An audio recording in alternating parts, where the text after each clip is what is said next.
Акцијата за рушење на дивоградби на Струшкото крајбрежје е гол популизам и политички маркетинг пред локалните избори со кој Мерко ја замајува јавноста дека на некој начин го решава урбаниот хаос кој самиот го создаде во општина Струга.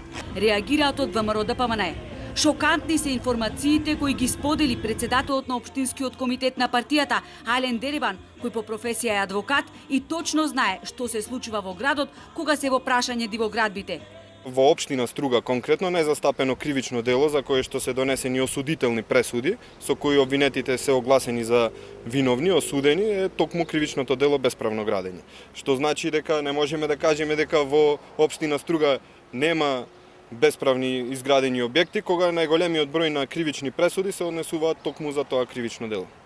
Не можеме да кажеме дека во Струга нема ништо нелегално, затоа што сме свесни дека има огромен број на бесправни градби кои се надвор од сите урбанистички планови, прописи и правила. Проблемот со тие дивоградби е направен токму од општината, која не превзела ништо за навремено да се стопира таквата бесправна градба.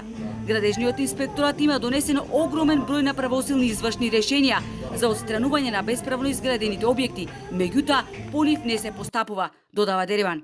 Имаме дивоградби, дивоизградени објекти во подрачја каде што воопшто нема детален и генерален урбанистички план, а има и објекти кои се изградени без одобрение за градба. За дел од нив се поднесени илјадници барања за легализација на бесправно изградени објекти, меѓутоа добар дел од нив воопшто нема никакви услови ниту за легализација и се изградени после донесување на законот за постапување со бесправно изградени објекти.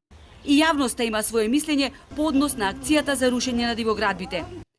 Као мртво ми изгледа за сати, како е било ранија. За сега се ми изгледа некако мртво. Ние одевме во рестораните, на плажите и да се храниме, но и да одмараме. Навистина ни наплатуваа, но што можеш? Тоа е скапо за наш джеп. Да ви кажам, ова е една работа што можда би требаше и одамна да се заврши, затоа што концесијата, колку што знам јас, 2017 е завршена.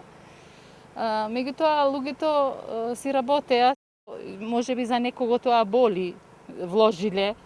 Верувам дека тоа што вложиле го повратиле овие 5 години наназад што работеа, да речам, на диво. Очекувате да продолжи акцијата по цело крај?